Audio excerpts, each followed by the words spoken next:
선영아, 그래도 명품 하나쯤은 있어야 하는 거 아니야? 아, 미안. 네 형편에 그게 쉽지 않겠구나.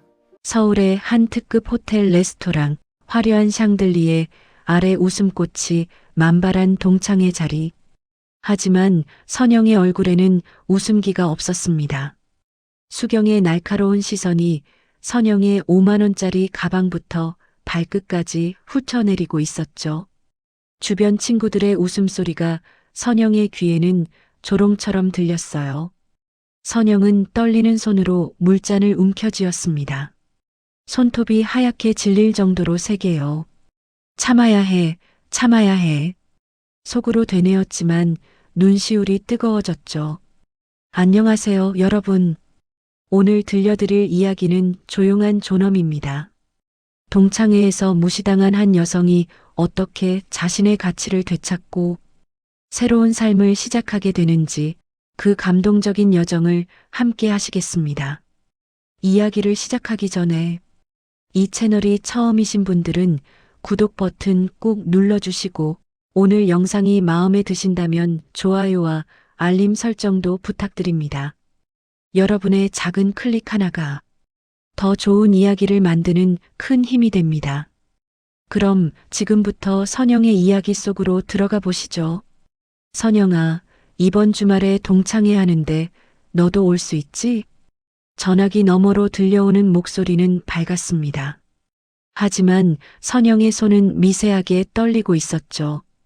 애들이 다 오래간만이라고 난리야. 너만 오면 다 모이는 건데. 선영은 아무 말도 하지 못한 채 숨만 조용히 쉬고 있었습니다. 수화기를 든 선영의 얼굴에는 묘한 긴장이 스며들었습니다. 전화를 건 사람은 고등학교 동창 미숙이었죠. 목소리는 친근했지만 어딘가 형식적인 느낌이 들었습니다. 마치 빠지면 안 되니까 걸어주는 전화 같았어요. 창밖으로는 오후의 햇살이 부드럽게 쏟아지고 있었습니다. 작은 아파트 거실 낡았지만 정갈하게 정돈된 공간이었죠. 선영은 걸레를 들고 서 있었는데 전화벨이 울리는 바람에 손을 닦고 받았던 참이었습니다. 아, 그게... 선영은 말끝을 흐렸습니다. 거절하고 싶었지만 이유를 대기도 애매했어요. 바쁘다고 하기엔 딱히 할 일도 없었고 몸이 안 좋다고 하기엔 너무 뻔한 핑계였죠. 왜 무슨 일 있어? 괜찮아? 미숙의 목소리에 걱정이 섞였습니다. 진짜 걱정인지 아니면 그냥 예의상 묻는 건지 알 수 없었어요. 아니, 그런 건 아니고. 선영은 손등으로 이마를 쓸어 올렸습니다. 사실 동창회는 몇 년째 피하고 있었죠. 처음엔 아이들 때문에, 그 다음엔 남편 일 때문에, 그리고 지금은 그냥 가기 싫었습니다. 정확히 말하면 두려웠다는 게 맞았어요. 선영아, 너 너무 혼자만 지내는 거 아니야? 나와서 얼굴이나 보자. 응? 미숙의 말투는 다정했지만 선영은 그 뒤에 숨은 의미를 알고 있었습니다. 내가 안 나오면 우리끼리 얘기거리가 된다는 걸요. 차라리 나와서 한두 시간 웃으면서 견디는 게 나을지도 몰랐죠. 알았어. 갈게. 결국 선영은 짧게 대답했습니다. 전화를 끊고 나서야 후회가 밀려왔어요. 왜 또 이러는 걸까? 왜 매번 거절하지 못하는 걸까? 선영은 소파에 털썩 주저앉았습니다. 손에는 아직 물기가 남아 있었죠. 거실 한쪽 벽면에는 낡은 액자 몇 개가 걸려 있었습니다. 결혼식 사진, 아이들 어렸을 때 사진, 그리고 고등학교 졸업 사진. 사진 속 선영은 웃고 있었습니다. 교복을 입은 18소녀, 친구들과 어깨동무를 하고 활짝 웃던 그때의 얼굴은 지금과 많이 달랐어요. 그땐 세상이 공평하다고 믿었죠. 노력하면 다 잘 될 거라고 생각했습니다. 하지만 세월은 사람을 다르게 만들었습니다. 어떤 친구는 재벌가로 시집을 갔고 어떤 친구는 의사와 결혼했죠. 또 어떤 친구는 사업으로 크게 성공했습니다. 그리고 선영은 평범한 가정주부가 되었어요. 남편은 성실한 사람이었습니다. 중소기업 과장으로 일하며 가족을 먹여 살렸죠. 선영도 나름 행복했습니다. 아이들이 건강하게 자라고 큰 빚 없이 살아가는 것만으로도 감사했어요. 그런데 동창들을 만날 때마다 그 평범함이 부끄러워졌습니다. 누가 뭐라고 하는 것도 아니었어요. 그냥 공기가 달랐습니다. 그들이 나누는 대화, 입고 온 옷, 가방, 심지어 웃는 방식까지도 선영과는 다른 세계 사람들 같았죠. 휴대폰이 다시 울렸습니다.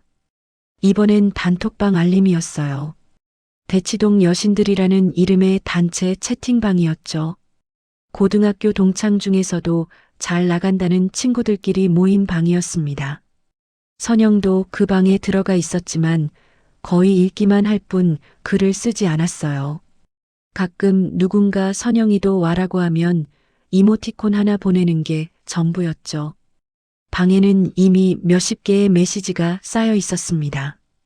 이번엔 청담 신라 호텔 레스토랑으로 했어. 오거기 조치 주차는 발레 파킹 된대. 수경이가 예약했어. 역시 VIP는 다르네 키읔키읔. 선영은 화면을 스크롤하며 메시지를 읽었습니다. 청담동, 신라호텔, VIP. 익숙한 단어들이었지만 선영의 삶과는 동떨어진 세계였죠. 그 중에서도 수경이라는 이름이 눈에 들어왔습니다. 박수경. 고등학교 때부터 반장이었고 공부도 잘했던 친구였어요. 그리고 지금은 대기업 임원과 결혼해서 강남의 펜트하우스에 산다고 했죠. 선영은 한숨을 쉬며 휴대폰을 내려놓았습니다. 가슴 한편이 답답했어요. 가기 싫었지만 이미 승낙했으니 어쩔 수 없었죠. 그날 저녁 선영은 옷장 앞에 서 있었습니다. 남편과 아이들은 각자 방에 있었고 거실엔 선영 혼자였어요. 옷장 문을 열자 정갈하게 걸린 옷들이 보였습니다. 하지만 그 어느 것도 동창회에 어울릴 것 같지 않았죠. 검은색 블라우스, 네이비 슬랙스, 베이지 가디건. 모두 깔끔하고 단정했지만 어딘가 수수했습니다. 명품 로고도 없었고 화려한 디자인도 없었어요. 선영은 손으로 옷을 하나씩 쓸어내렸습니다. 그러다 문득 멈췄죠. 왜 나는 이렇게까지 신경 쓰는 걸까? 스스로에게 물었지만 답은 나오지 않았습니다. 그저 마음 한구석이 무거웠습니다. 동창회라는 자리가 친구들을 만난다는 설렘보다는 견뎌내야 할 시간처럼 느껴졌죠. 어머, 선영이? 진짜 오랜만이다. 수경의 목소리는 밝았지만 눈빛은 선영의 전신을 훑고 있었습니다. 그래도 변한 건 없네. 여전히 소박하게 사는구나. 그 말에 주변 친구들이 미묘한 웃음을 흘렸습니다. 신라 호텔 레스토랑 입구에 들어서는 순간부터 선영은 긴장했습니다. 로비부터 다른 세계였죠. 대리석 바닥이 반짝였고 샹들리에가 은은한 빛을 뿜어냈습니다. 검은색 정장을 입은 직원들이 고개를 숙이며 안내했어요.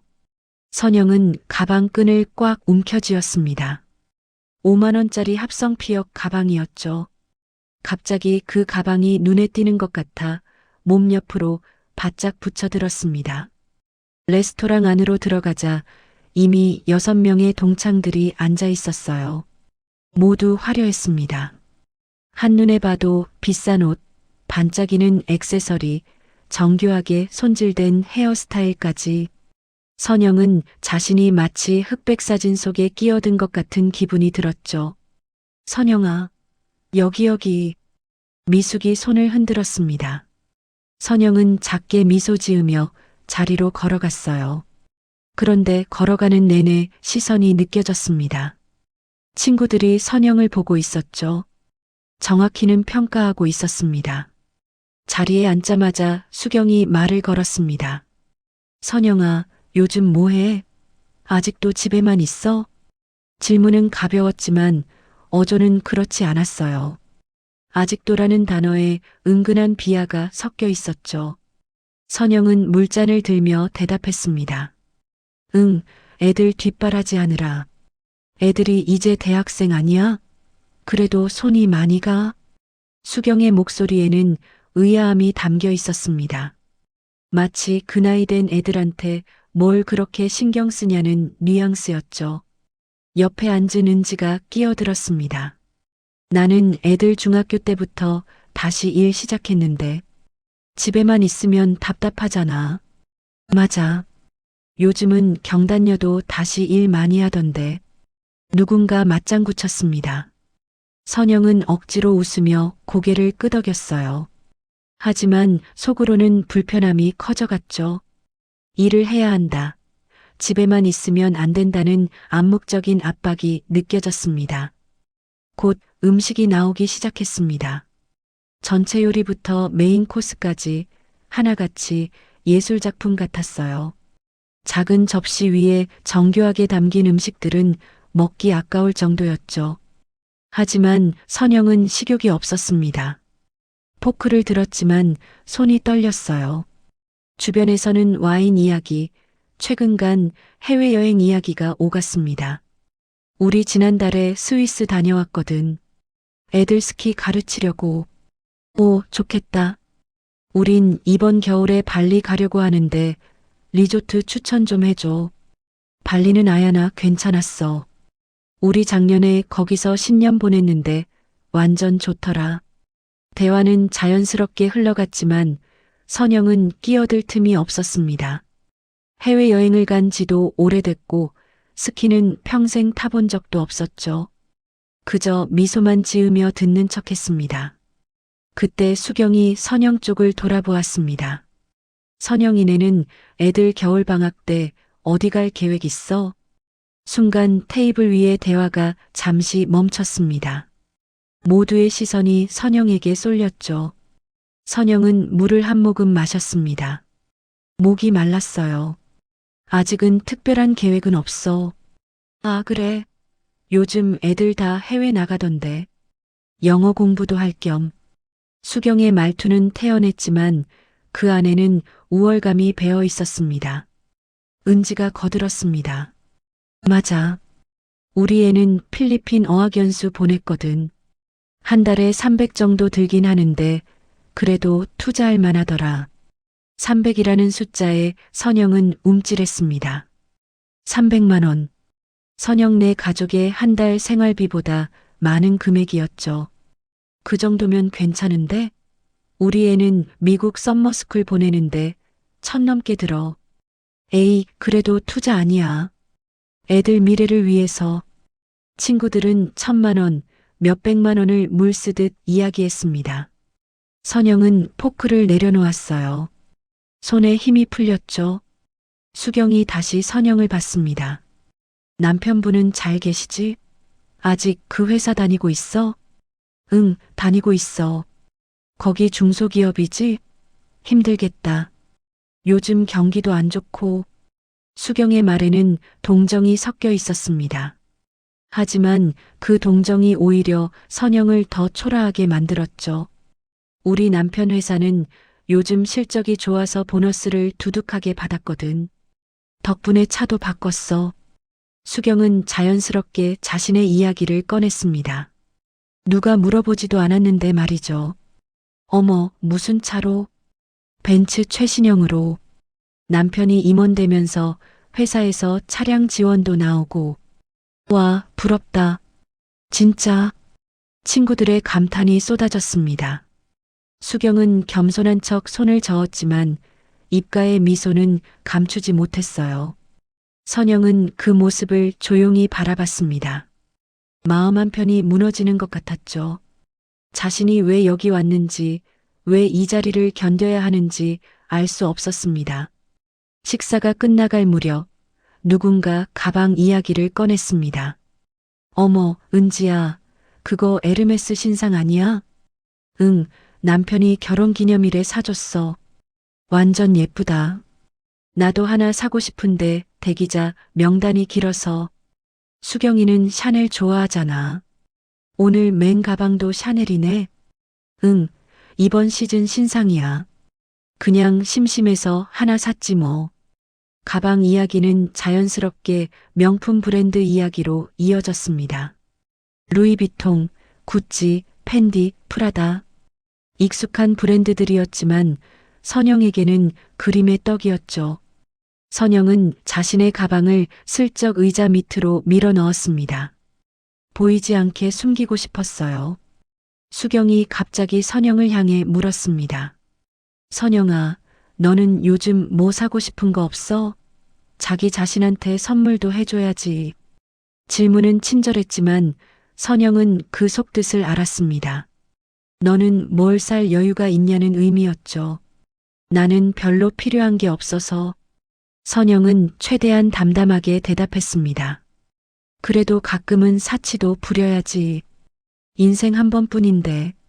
수경은 웃으며 말했지만 그 웃음은 진심이 아니었습니다. 선영은 고개를 끄덕이며 억지로 웃었습니다. 입꼬리는 올라갔지만 눈은 웃지 않았어요. 그 순간 선영은 깨달았습니다. 이 자리는 친구를 만나는 자리가 아니라 서열을 확인하는 자리라는 거요. 그리고 그 서열에서 선영은 가장 아래에 있었습니다. 동창회가 끝나고 집으로 돌아오는 지하철 안은 붐볐습니다. 퇴근 시간 되었죠. 선영은 구석 자리에 앉아 창밖을 멍하니 바라봤습니다. 유리창에 비친 자신의 얼굴이 보였어요. 지쳐 보였습니다. 가슴 한쪽이 먹먹했습니다. 식사 내내 웃었지만 그 웃음은 가면이었어요. 진짜 감정은 꾹꾹 눌러 담았죠. 수경의 말 한마디 한마디가 날카로운 칼처럼 마음을 베어냈습니다. 소박하게 산다. 아직도 집에만 있냐? 투자도 해야지. 그 말들이 계속 머릿속을 맴돌았습니다. 선영은 눈을 감았어요. 하지만 감아도 소용없었죠. 오히려 더 선명하게 그 장면들이 떠올랐습니다. 집에 도착한 건 저녁 8시쯤이었습니다. 현관문을 열자 고요한 거실이 보였어요. 남편은 아직 퇴근 전이었고 아이들은 각자 방에 있었죠. 선영은 신발을 벗으며 한숨을 쉬었습니다. 온몸에 힘이 빠졌어요. 가방을 소파에 던지고 그대로 주저앉았습니다. 휴대폰이 진동했습니다. 단톡방 알림이었죠. 선영은 별 생각 없이 화면을 켰습니다. 대치동 여신들 방에 새 메시지가 20개 넘게 쌓여 있었어요. 처음엔 평범한 인사말이었습니다.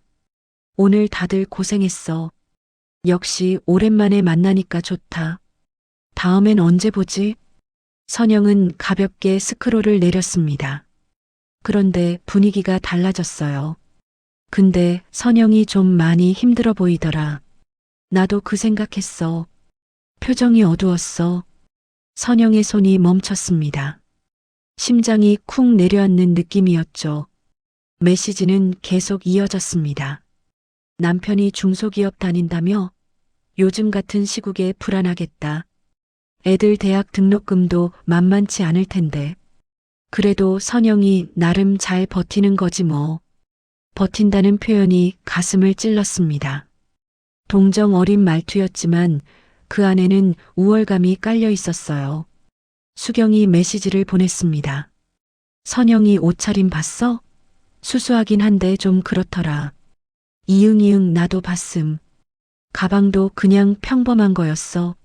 뭐 사람마다 사는 게 다르니까. 우리가 뭐라 할 건 아니지만. 선영은 손이 떨렸습니다. 우리가 뭐라 할 건 아니지만이라는 말 뒤에는 그래도 좀 그렇다는 의미가 숨어 있었죠. 은지가 메시지를 추가했습니다. 근데 진짜 집에만 있으면 저렇게 되는구나. 나도 조심해야겠다 유유. 리으리응 경력 단절 무섭다. 그래도 선영이는 착하잖아. 성격은 좋아. 그래도 성격은. 그 단어들이 선영을 더욱 초라하게 만들었습니다. 마치 다른 건 별로지만 성격은 괜찮다는 식이었죠. 선영은 휴대폰을 꽉 쥐었습니다. 화면이 흐릿하게 보였어요. 눈에 눈물이 고였기 때문이었죠.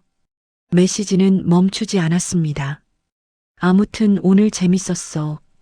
다들 잘 사는 거 보니까 자극도 되고, 이응이응 나도 더 열심히 살아야겠다는 생각 들었어. 수경이 남편 진짜 성공했더라. 부럽다. 대화는 자연스럽게 수경 자랑으로 흘러갔습니다. 벤츠, 펜트하우스, 해외여행. 화려한 단어들이 채팅창을 가득 채웠어요. 그러다 누군가 사진을 올렸습니다. 오늘 찍은 단체 사진이었죠. 선영도 그 안에 있었습니다. 하지만 유독 선영만 어색해 보였어요. 옷도 표정도 분위기도 다른 사람들과 달랐죠. 댓글이 달렸습니다. 키읔키읔키읔 선영이 표정 봐. 완전 어색해. 진짜네 키읔키읔 어울리긴 힘들었나 봄. 그래도 나온 것만 해도 대단한 거 아니야? 선영은 더 이상 견딜 수 없었습니다. 휴대폰을 소파에 내던졌어요. 화면이 바닥에 부딪혔지만 깨지지는 않았죠. 숨이 막혔습니다. 가슴이 답답했어요. 눈물이 뺨을 타고 흘러내렸습니다. 참으려고 했지만 더 이상 참을 수 없었죠. 선영은 소파에 얼굴을 묻었습니다. 소리 없이 울었어요. 어깨가 들썩였지만 목소리는 내지 않았습니다. 혼자 우는데도 익숙해져 있었죠. 왜 나는 이렇게 약할까? 스스로를 자책했습니다. 친구들 말이 맞는 것 같았어요. 자신이 정말 초라하고 볼품없고 뒤처진 사람처럼 느껴졌죠. 결혼하고 아이 낳고 남편 뒷바라지하고 살아온 20년. 그게 잘못된 건 아니었습니다. 하지만 세상은 그걸 인정해주지 않았어요. 오히려 아무것도 안 한 사람처럼 취급했죠. 선영은 눈물을 닦았습니다. 하지만 닦아도 또 흘러내렸어요. 멈추지 않았습니다. 바로 그때였습니다. 선영아. 뒤에서 낮은 목소리가 들렸습니다. 선영은 깜짝 놀라 고개를 들었어요. 거실 입구에 시어머니 정희가 서 있었습니다. 정희는 언제 왔는지 조용히 선영을 바라보고 있었죠. 표정은 무덤덤했지만 눈빛은 날카로웠습니다. 어머니. 선영은 황급히 눈물을 닦았습니다. 들키고 싶지 않았어요. 약한 모습을 보이고 싶지 않았죠. 언제 오셨어요? 방금. 정희는 짧게 대답하며 거실로 들어왔습니다. 손에는 비닐봉지가 들려 있었어요. 반찬을 가져온 것 같았죠. 울었어? 아니에요. 그냥 눈이 좀 피곤해서. 선영은 거짓말을 했습니다. 하지만 정희는 속지 않았어요. 정희는 선영 옆에 앉았습니다. 소파가 살짝 가라앉았죠. 한동안 아무 말도 하지 않았습니다. 그냥 가만히 앉아 있었어요. 침묵이 흘렀습니다. 어색하지 않은 침묵이었죠. 오히려 그 침묵이 선영을 조금 안정시켰습니다. 정희가 먼저 입을 열었습니다. 무슨 일 있었어? 목소리는 부드러웠지만 단호했습니다. 거짓말을 받아들이지 않겠다는 뉘앙스였죠. 선영은 입술을 깨물었습니다. 말하고 싶지 않았어요. 하지만 정희의 눈을 보자 숨길 수 없다는 걸 알았습니다. 오늘 동창회 갔다 왔어요. 그래서 그냥 좀 힘들었어요. 선영은 고개를 숙였습니다.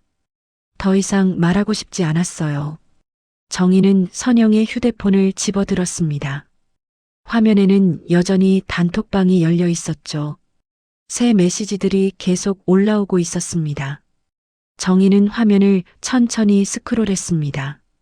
표정은 변하지 않았지만 눈빛이 차갑게 식어갔어요. 선영이 요즘 힘들어 보이더라. 남편이 중소기업이라며? 가방도 그냥 평범한 거였어. 정희는 메시지를 끝까지 읽었습니다. 그리고 휴대폰을 테이블 위에 조용히 내려놓았죠. 이게 친구야? 정희의 목소리는 낮았지만 힘이 있었습니다. 선영은 대답하지 못했습니다. 뭐라고 말해야 할지 몰랐어요.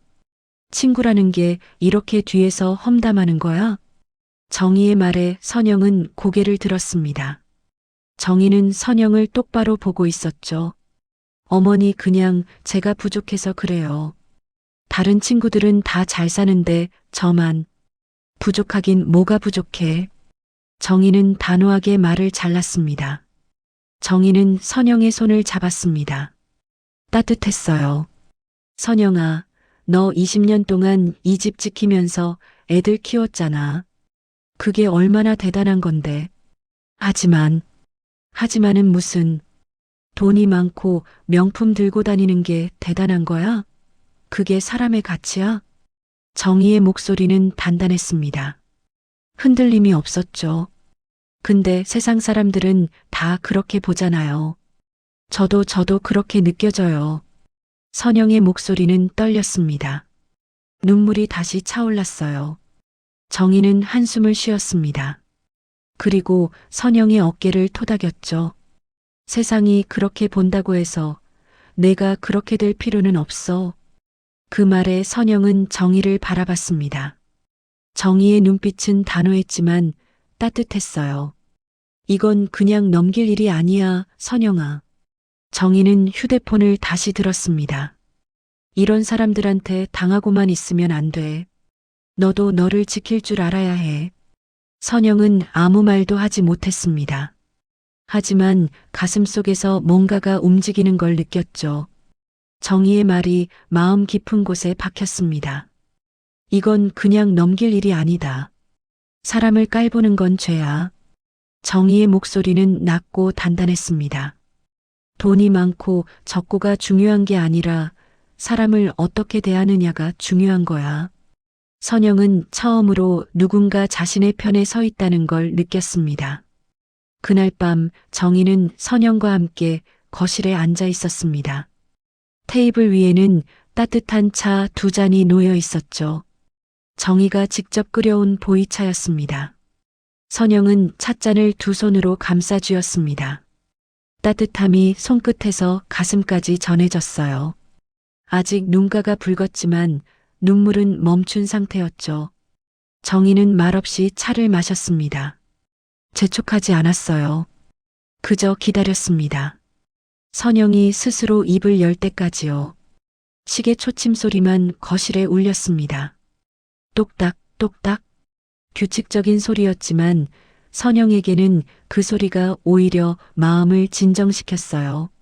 한참 후 선영이 먼저 입을 열었습니다. 어머니, 제가 이상한 걸까요? 목소리는 작았지만 진심이 담겨 있었습니다. 정희는 찻잔을 내려놓으며 선영을 바라봤습니다. 왜 그런 생각을 해? 다른 사람들은 다 잘 사는데 저만 이렇게 사니까요. 명품 하나 없고 해외여행도 못 가고. 선영은 말을 이어가다 목이 메었습니다. 애들 학원비 내는 것도 빠듯한데 친구들은 몇백씩 쓰면서도 태어나더라고요. 저는 뭘 잘못한 걸까요? 정희는 천천히 고개를 저었습니다. 넌 아무것도 잘못한 게 없어. 하지만, 선영아. 정희의 목소리가 조금 더 단단해졌습니다. 돈이 사람의 가치를 정하는 건 아니야. 그 친구들이 명품 들고 다니는 게 대단해 보일 순 있어. 하지만 그게 다가 아니잖아. 선영은 고개를 들었습니다. 정희의 눈빛이 흔들림 없이 자신을 보고 있었죠. 정희는 차를 한 모금 더 마셨습니다. 그리고 조용히 말을 이었어요. 나도 옛날에 비슷한 경험이 있어. 선영은 놀라서 정희를 바라봤습니다. 시어머니가 자신의 과거를 이야기하는 건 처음이었어요. 저도요? 응. 나도 젊었을 때 무시당한 적 많아. 정희의 목소리는 담담했지만 그 안에는 오랜 세월의 무게가 담겨 있었습니다. 시집 처음 왔을 때 나는 가진 게 없었어. 친정도 가난했고 학벌도 없었지. 그때 동네 사람들한테 얼마나 무시당했는지 몰라. 선영은 숨을 죽이고 들었습니다. 특히 같은 동네 사는 부잣집 며느리들이 있었는데 그 사람들이 날 엄청 깔봤어. 옷차림, 말투, 행동 하나하나를 다 평가했지. 정희는 잠시 멈췄습니다. 과거를 떠올리는 듯 했어요. 그때는 정말 힘들었어. 너처럼 집에 와서 울기도 했고, 선영은 눈물이 다시 차오르는 걸 느꼈습니다. 정희도 자신과 같은 아픔을 겪었다는 게 믿기지 않았어요. 정희는 선영의 손을 꽉 잡았습니다. 근데 말이야, 나중에 알고 보니까 그 사람들도 별거 아니더라고. 네. 겉으로는 화려해 보였지만 속은 텅 빈 사람들이었어. 남편 바람 피우고 자식들은 사고 치고 집안은 비투성이고 정희의 목소리에는 냉소가 섞여 있었습니다. 그 사람들은 거칠에만 화려했지 진짜 삶은 엉망이었어. 그걸 알고 나니까 더 이상 그 사람들이 대단해 보이지 않더라고. 선영은 정희의 말을 곱씹었습니다. 자신의 친구들도 그럴까? 겉으로만 화려한 걸까? 정희가 말을 이었습니다. 사람은 겉모습으로 판단하면 안 돼. 진짜 중요한 건 어떻게 사느냐, 어떻게 다른 사람을 대하느냐야. 정희는 테이블 위에 놓인 휴대폰을 가리켰습니다. 그 친구들 봐. 뒤에서 너를 험담하잖아. 그게 친구야? 선영은 입술을 깨물었습니다. 친구라면 내가 힘들 때 위로해줘야지 비교하고 깔보면 안 되는 거야. 하지만 제가 실제로 못 사니까요. 못 산다는 게 뭔데? 정희의 목소리가 높아졌습니다. 넌 남편 있고 애들 건강하게 키우고 빚도 없이 성실하게 살잖아. 그게 못 사는 거야? 선영은 대답하지 못했습니다. 정희는 한숨을 쉬며 말했습니다. 선영아, 명품 가방 들고 해외여행 가는 게 잘 사는 게 아니야. 진짜 잘 사는 건 마음 편하게 사는 거야. 그 말이 선영의 가슴을 파고들었습니다. 정희는 자리에서 일어나 창문 쪽으로 걸어갔습니다. 밖은 어두웠고 아파트 불빛들이 반짝였어요. 나는 내가 자랑스러워. 정희는 등을 돌린 채 말했습니다. 20년 동안 이 집 지키고 애들 밥 먹이고 남편 뒷바라지하고 그게 얼마나 대단한 건데. 선영은 눈물이 흘렀습니다. 이번엔 슬픔이 아니라 위로받는 눈물이었어요. 하지만 세상은 인정 안 해주잖아요. 세상이 인정 안 하면 어때? 내가 내 자신을 인정하면 되지. 정희는 돌아서서 선영을 바라봤습니다. 사람을 깔보는 건 죄야, 선영아. 그 친구들이 지금 하고 있는 게 바로 그거야. 선영은 고개를 들었습니다. 그 사람들은 너를 무시함으로써 자기들이 더 높아진다고 착각하는 거야. 하지만 그건 착각이야. 사람을 깔본다고 해서 자기가 높아지는 게 아니거든. 정희의 말은 명확했습니다. 흔들림이 없었어요. 정희는 다시 소파에 앉았습니다. 선영아, 너한테 부족한 건 돈이 아니야. 용기야. 용기요? 응. 내 자신을 지킬 용기. 정희는 선영의 눈을 똑바로 봤습니다. 지금까지 넌 당하기만 했어. 참기만 했고. 근데 이제는 달라져야 해. 어떻게요? 내가 내 편을 들어줘야지. 정희의 말에 선영은 가슴이 뛰는 걸 느꼈습니다. 다른 사람이 너를 무시할 때 내가 먼저 너 자신을 존중해야 해. 그래야 다른 사람들도 너를 함부로 대하지 못해. 선영은 천천히 고개를 끄덕였습니다. 정희의 말이 마음속 깊이 박혔어요. 정희는 자리에서 일어났습니다. 일단 오늘은 푹 쉬어. 그리고 내일 나한테 전화해. 왜요? 할 일이 있어. 정희는 의미심장하게 웃었습니다. 선영은 무슨 뜻인지 몰랐지만 정희를 믿기로 했어요. 현관으로 향하는 정희의 뒷모습을 바라보며 선영은 처음으로 희망 같은 걸 느꼈습니다. 아주 작은 불씨였지만 분명히 있었어요. 정희는 신발을 신으며 마지막으로 말했습니다. 선영아, 기억해. 너는 존중받을 자격이 있는 사람이야. 그 말을 남기고 정희는 집을 나섰습니다. 혼자 남은 선영은 거실에 앉아 있었습니다. 정희가 끓여준 차는 아직 따뜻했어요. 선영은 찻잔을 들고 한 모금 마셨습니다. 쓴맛과 단맛이 동시에 느껴졌습니다. 묘한 맛이었지만 나쁘지 않았어요. 선영은 휴대폰을 집어들었습니다. 단톡방은 여전히 메시지가 쌓이고 있었죠. 하지만 이번엔 읽지 않았습니다. 그냥 화면을 껐어요. 나는 존중받을 자격이 있는 사람이다. 정의의 말이 머릿속에서 맴돌았습니다. 아직 완전히 믿어지지는 않았지만 조금씩 받아들여지고 있었어요. 선영은 창밖을 바라봤습니다. 밤하늘에는 별이 몇 개 보였죠. 작지만 반짝였습니다. 선영도 그렇게 작지만 자기만의 빛을 내는 사람이고 싶었습니다. 어머니, 저예요. 선영의 목소리는 어제보다 조금 더 단단했습니다. 오늘 시간 되시면 뵙고 싶은데요. 전화기 너머로 정희의 짧은 대답이 들려왔습니다. 오후 2시에 만나자. 다음 날 오후 선영은 정희가 사는 아파트로 향했습니다. 같은 단지 내에 있었지만 동이 달랐죠. 정희는 혼자 살았습니다. 남편이 돌아가신 후로 쭉 홀로 지내왔어요. 엘리베이터를 타고 올라가는 동안 선영은 가슴이 두근거렸습니다. 어제 정희가 했던 말들이 계속 떠올랐어요. 할 일이 있다는 그 말의 의미가 궁금했죠. 15층에서 엘리베이터가 멈췄습니다. 문이 열리고 선영은 복도로 나왔어요. 정희의 집은 1502호였습니다. 초인종을 누르자 곧바로 문이 열렸습니다. 정희가 서 있었죠. 단정한 회색 블라우스에 검은색 슬랙스를 입고 있었습니다. 평소보다 더 단정한 차림이었어요. 들어와. 정희의 목소리는 차분했습니다. 거실은 깔끔했습니다. 불필요한 장식은 없었고 모든 게 제자리에 있었어요. 하지만 선영의 눈길을 끈 건 벽면에 걸린 액자들이었습니다. 오래된 흑백 사진들이었죠. 젊은 시절의 정의로 보이는 여성이 정장을 입고 서 있는 사진, 큰 건물 앞에서 찍은 단체 사진, 그리고 수상하는 장면의 사진까지. 선영은 놀라서 사진들을 바라봤습니다.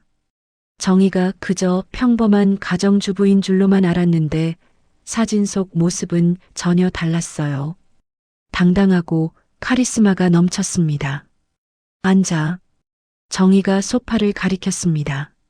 선영은 시선을 거두고 자리에 앉았어요.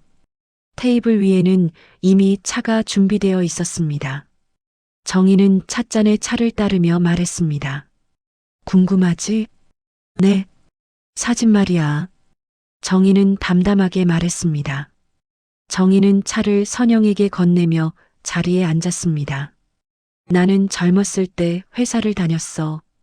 그것도 꽤 큰 회사. 선영은 놀라서 정희를 바라봤습니다. 처음 듣는 이야기였죠.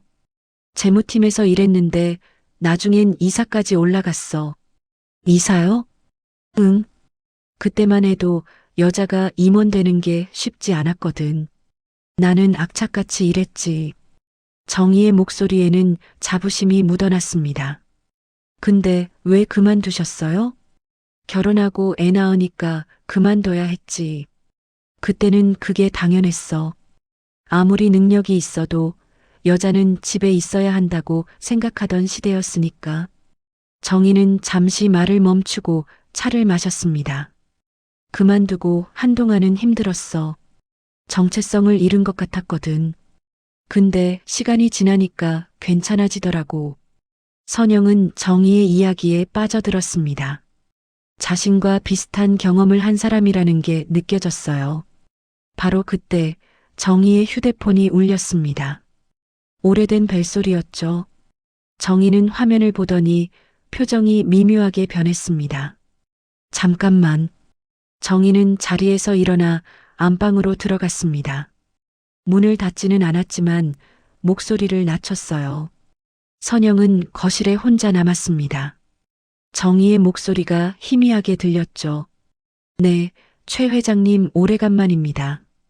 회장이라는 단어가 선영의 귀에 꽂혔습니다. 정희가 누구와 통화하는 걸까? 그때 일은 네, 잘 알고 있습니다. 정희의 목소리는 차분했지만 어딘가 긴장감이 느껴졌어요. 필요하시면 언제든지 도와드리죠. 제가 할 수 있는 선에서. 통화는 짧게 끝났습니다. 정희가 안방에서 나왔을 때 표정은 평소와 다름없었죠. 하지만 선영은 뭔가 분위기가 달라진 걸 느꼈습니다. 정희는 다시 소파에 앉았습니다. 미안, 급한 전화였어. 괜찮아요. 선영은 더 묻지 않았습니다. 하지만 궁금증은 커져갔어요. 정희는 찻잔을 들며 말했습니다. 선영아, 너 내일 시간 있어? 네, 있어요. 그럼 나랑 같이 나가자. 가야 할 데가 있어. 어디요? 가면 알아. 정희는 더 이상 자세히 말하지 않았습니다. 선영은 불안했지만 정희를 믿기로 했어요. 그날 저녁 정희는 혼자 서재에 앉아 있었습니다.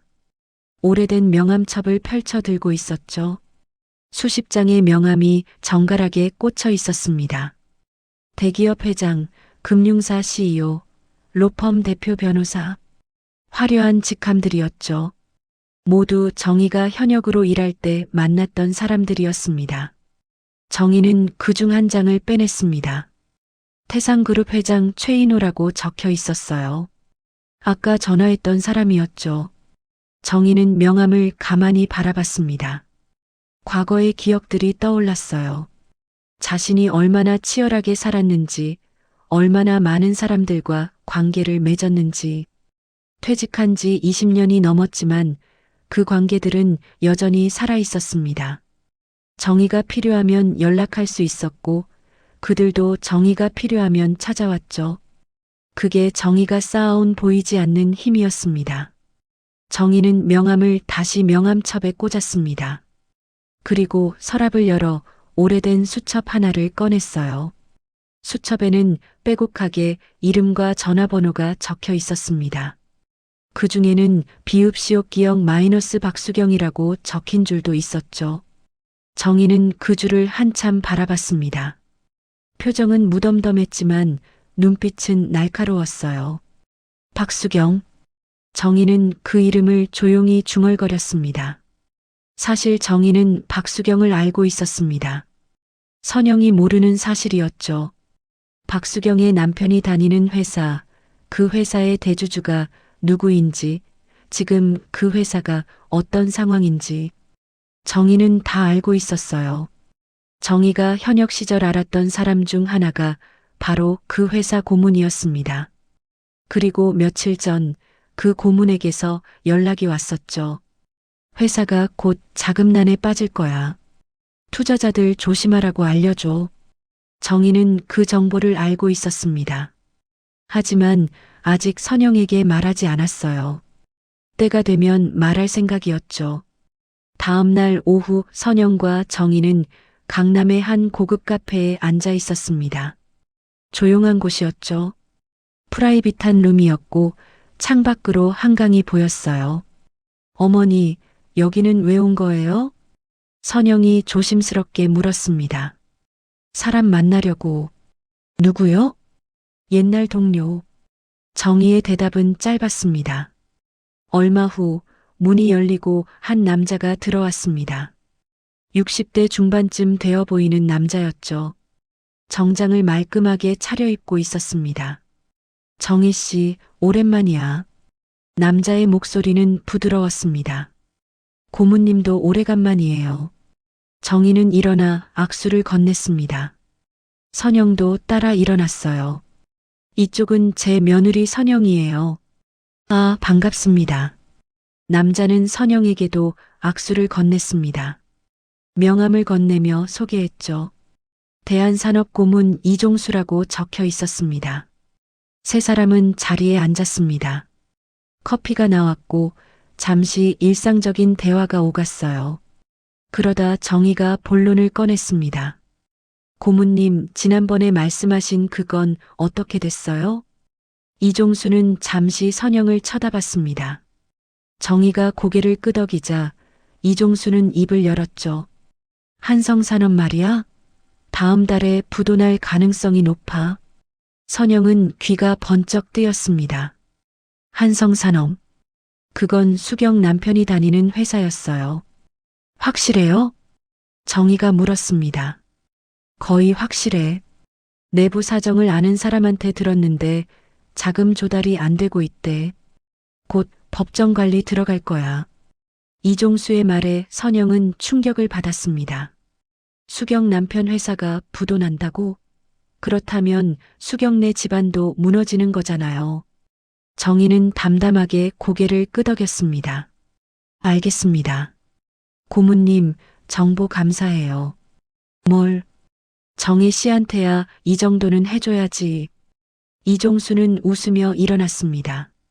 나는 다른 약속이 있어서 먼저 일어날게. 선영 씨, 반가웠어요. 네, 감사합니다.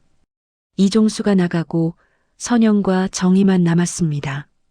선영은 정희를 바라봤습니다. 혼란스러웠어요. 어머니, 저 정보가 진짜예요? 응. 이종수 고모는 내가 아는 사람 중에서 가장 정확한 정보를 가진 사람이야. 그럼 수경이네가 곧 무너질 거야. 정희의 목소리는 차가웠습니다. 선영은 복잡한 감정이 들었습니다. 수경이 미워서 기쁜 건 아니었어요. 하지만 어딘가 묘한 감정이 올라왔죠. 정희는 선영의 손을 잡았습니다. 선영아, 세상은 공평해. 남을 깔보고 무시하던 사람은 결국 대가를 치르게 되어 있어.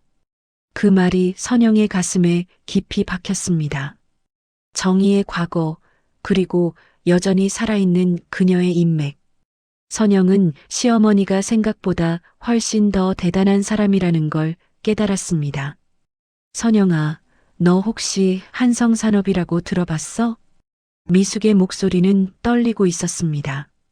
수경이 남편 회사 말이야. 요즘 소문이 안 좋던데.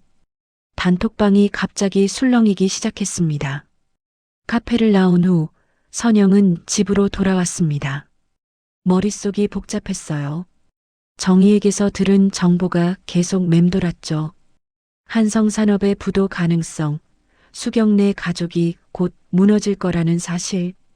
선영은 소파에 앉아 휴대폰을 꺼냈습니다. 대치동 여신들 단톡방을 확인해 보니 분위기가 묘하게 바뀌어 있었어요. 너희 한성산업 주가 봤어? 헐, 왜 이렇게 떨어졌어? 뭔 일 있는 거 아니야? 메시지들이 빠르게 올라오고 있었습니다.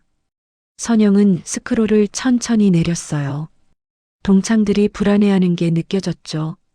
그도 그럴 것이 수경 남편 회사에 투자한 사람이 한둘이 아니었습니다. 수경이 직접 권유했던 거예요. 확실한 투자처라며 친구들에게 적극 추천했었죠. 며칠 전만 해도 단톡방 분위기는 완전히 달랐습니다.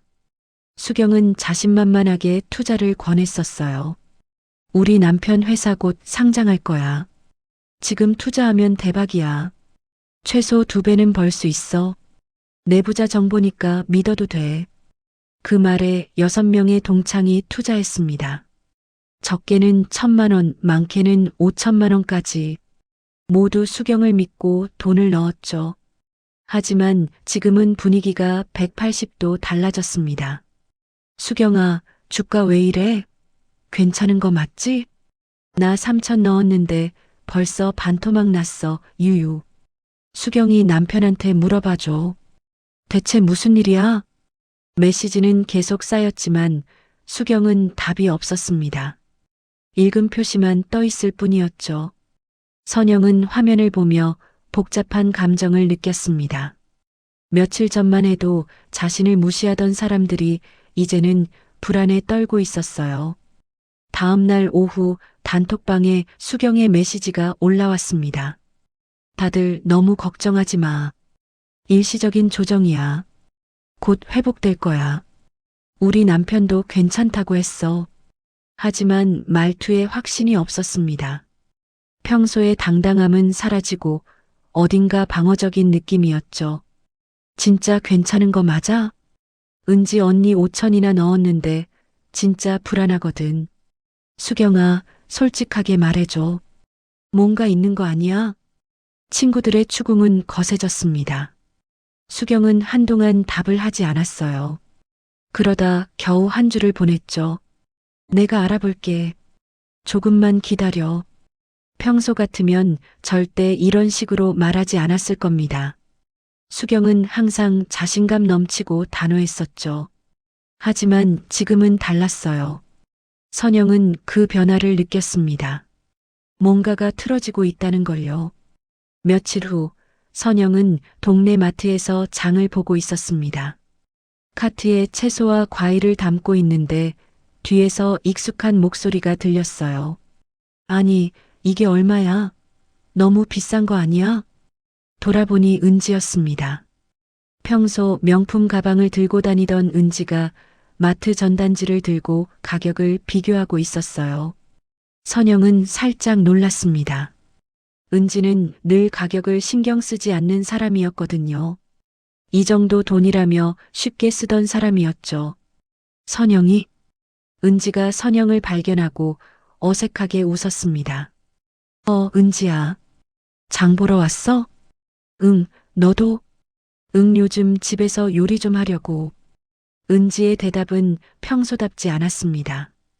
예전에는 요리할 시간에 외식하는 게 낫다고 말하던 사람이었는데요. 두 사람은 어색하게 인사를 나누고 헤어졌습니다. 하지만 선영은 은지의 표정을 잊을 수 없었어요. 불안해 보였고 여유가 없어 보였죠. 그날 저녁 단톡방이 다시 폭발했습니다. 한성산업거래 정지됐대. 헐, 진짜야? 뉴스 떴어. 회사가 부도 위기래. 메시지들이 순식간에 수십 개 쌓였습니다. 선영은 뉴스를 검색해 봤어요. 정말이었습니다. 한성산업, 자금난으로 거래 정지 법정관리 신청 예정. 기사 제목이 선명하게 보였죠. 정의가 말했던 대로였습니다. 회사는 정말로 무너지고 있었어요. 단톡방은 아수라장이 되었습니다. 수경아, 이거 어떻게 된 거야? 내 돈 어떡하냐고. 너 확실하다고 했잖아. 친구들의 메시지는 분노로 가득했습니다. 수경은 한동안 답이 없었어요. 읽음 표시도 뜨지 않았죠. 1시간쯤 지나서야 수경의 메시지가 올라왔습니다. 미안해. 나도 몰랐어. 짧고 힘없는 메시지였습니다. 평소에 수경답지 않았죠. 몰랐다고? 남편 회사인데 몰랐다고? 우리 돈 어떻게 할 건데? 최소한 원금이라도 돌려줘야 하는 거 아니야? 친구들의 추궁은 멈추지 않았습니다. 수경은 더 이상 답하지 않았어요. 선영은 휴대폰을 내려놓았습니다. 가슴이 답답했어요. 기쁘지 않았습니다. 오히려 씁쓸했죠. 수경이 무너지는 모습을 보는 게 통쾌하기보다는 인간의 허망함이 느껴졌어요. 며칠 전까지 그렇게 당당하던 사람이 순식간에 무너지다니. 다음 날 아침 선영은 정희에게 전화를 걸었습니다. 어머니, 뉴스 보셨죠? 응, 봤어. 정희의 목소리는 차분했습니다. 어머니 말씀대로 됐어요. 회사가 부도 났어요. 그럴 줄 알았지. 정희는 놀라지 않았습니다. 이미 예상했던 일이었으니까요. 친구들이 다 투자했대요. 수경이한테 속은 거예요. 속았다기보다는 욕심을 부린 거지. 정희의 말은 냉정했습니다. 확실한 정보도 없이 돈을 넣은 건 자기들 책임이야. 수경이만 탓할 순 없어. 선영은 정희의 말에 고개를 끄덕였습니다. 맞는 말이었어요. 며칠 후 선영은 우연히 카페에서 수경을 마주쳤습니다. 혼자 앉아 커피를 마시고 있었죠. 수경의 모습은 놀라울 정도로 변해 있었습니다. 머리는 단정하지 않았고 화장도 옅었어요. 평소 입던 명품 옷 대신 평범한 티셔츠를 입고 있었죠. 수경은 선영을 보더니 잠시 멈칫했습니다. 눈을 피하고 싶어 하는 게 느껴졌어요. 하지만 선영은 다가갔습니다. 수경아, 선영아. 수경의 목소리는 작았습니다. 예전의 당당함은 온데간데 없었죠. 앉아도 돼? 응. 선영은 수경 맞은편에 앉았습니다. 두 사람 사이에 침묵이 흘렀어요. 수경은 커피잔을 두 손으로 감싸 쥐고 있었습니다. 손이 떨리는 게 보였죠. 한참 후 수경이 먼저 입을 열었습니다. 미안해. 갑작스러운 사과였습니다. 선영은 수경을 바라봤어요. 동창회 때 내가 너한테 못되게 굴었어. 진심으로 미안해. 수경의 목소리는 떨렸습니다. 눈가가 붉어져 있었어요. 나도 이렇게 될 줄 몰랐어. 남편 회사가 망하고 친구들한테 욕먹고. 수경은 말을 잇지 못했습니다. 울먹이는 게 느껴졌죠. 선영은 아무 말도 하지 않았습니다. 그저 조용히 수경을 바라봤어요. 나 진짜 창피해. 친구들 돈 날렸고 남편은 집에서 술만 마시고 집도 팔아야 할 것 같아. 수경의 고백은 절절했습니다. 화려했던 삶이 한순간에 무너진 거죠. 선영은 복잡한 감정이 들었습니다. 동정도 통쾌함도 아닌 묘한 감정이었어요. 선영아, 나 정말 미안해. 수경은 고개를 숙였습니다. 자존심 강했던 수경이 이렇게 고개를 숙이는 모습은 처음이었죠. 선영은 천천히 자리에서 일어났습니다. 수경아, 응? 미안하다고 다 돌아가는 건 아니야. 선영의 목소리는 차분했지만 단호했습니다. 수경은 고개를 들어 선영을 바라봤어요. 선영의 눈빛은 예전과 달랐습니다. 흔들리지 않았죠. 너는 나를 깔봤어. 뒤에서 험담했고 무시했어. 그게 쉽게 용서될 일은 아니야. 수경은 아무 말도 하지 못했습니다. 선영은 가방을 들고 카페를 나섰습니다. 뒤돌아보지 않았어요. 걸어 나오면서 선영은 가슴이 뛰는 걸 느꼈습니다. 처음으로 자신의 감정을 솔직하게 말한 거였죠. 떨렸지만 후회는 없었습니다. 어머니, 저 이제 그만하고 싶어요. 선영의 목소리는 지쳐 있었습니다. 동창회도 단톡방도 전부 다 그만두고 싶어요. 정희는 선영을 조용히 바라봤습니다. 말리지 않았죠. 수경을 만나고 돌아온 후 선영은 며칠 동안 복잡한 마음으로 지냈습니다. 수경의 무너진 모습이 계속 머릿속을 맴돌았어요. 통쾌하기보다는 허무했죠. 단톡방은 여전히 시끄러웠습니다. 친구들은 수경을 비난하고 투자금을 돌려받겠다며 난리였어요. 선영은 그 메시지들을 읽으며 답답함을 느꼈습니다. 며칠 전까지만 해도 수경을 추켜 세우던 사람들이 이제는 등을 돌렸어요. 역시 수경이야. 부럽다던 말들은 온데간데 없고 사기꾼, 믿을 수 없는 인간이라는 말만 오갔죠. 선영은 그 모습이 낯설지 않았습니다. 자신도 얼마 전까지 비슷한 대우를 받았으니까요. 뒤에서 험담당하고 조롱받고 무시당했었죠. 결국 사람들은 똑같았습니다. 잘 나갈 때는 추켜 세우고 무너지면 짓밟는 거였어요. 그날 저녁 단톡방에 또 다른 메시지가 올라왔습니다. 미숙이 보낸 거였죠. 다들 다음 주 토요일에 모이자. 오랜만에 저녁이나 먹으면서 이야기하자.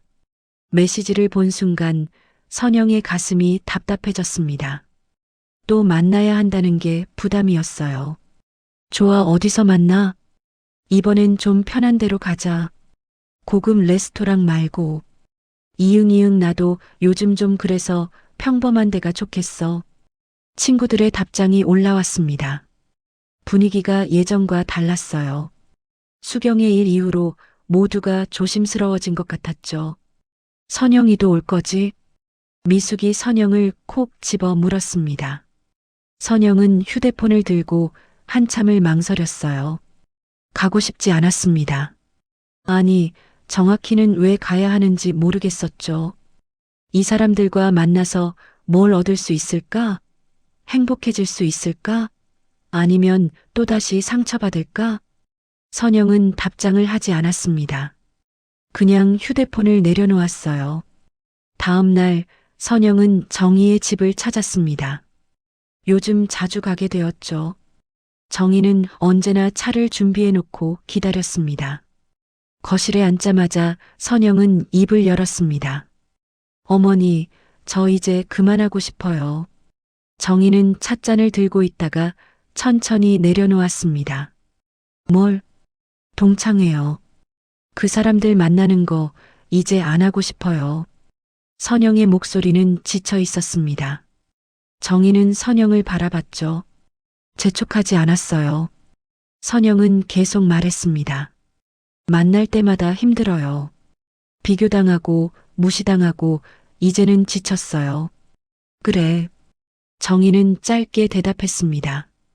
그리고 차를 한 모금 마셨어요. 근데 왜 그만두고 싶은 거야?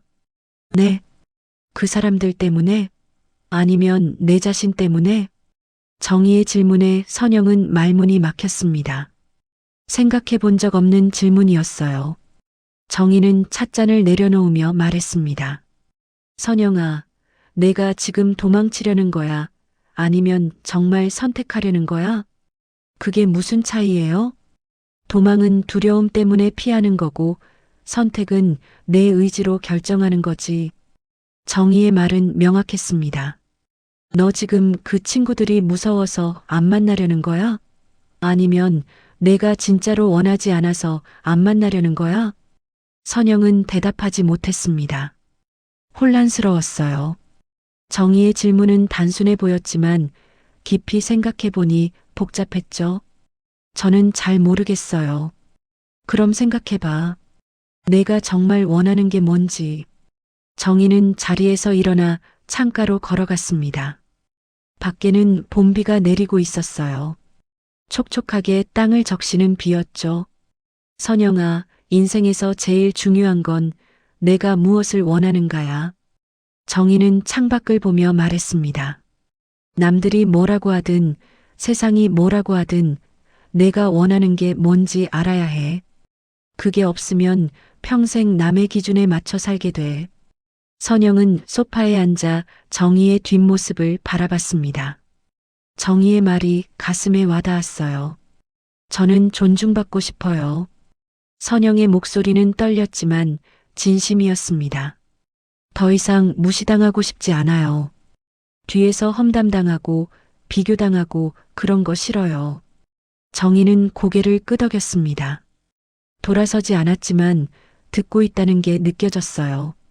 근데 어떻게 해야 할지 모르겠어요. 그 사람들이랑 안 만나면 외로울 것 같고, 만나자면 또 상처받을 것 같고, 선영은 눈물이 차올랐습니다. 억울했어요. 왜 자신만 이렇게 힘들어야 하는지. 정희는 천천히 돌아섰습니다. 선영에게 다가와 다시 앉았죠.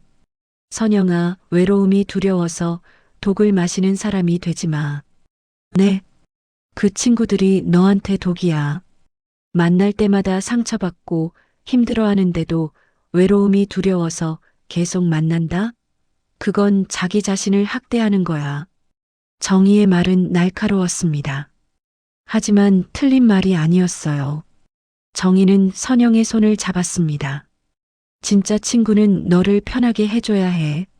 있는 그대로의 너를 받아들여야 하고. 하지만 그런 친구가 어디 있어요? 선영의 목소리는 절망적이었습니다. 없으면 만들면 되지. 아니면 혼자 있는 게 나아. 혼자요? 응. 혼자 있는 게 나쁜 게 아니야. 오히려 독한 사람들과 함께 있는 것보다 훨씬 나아. 정희는 단호하게 말했습니다.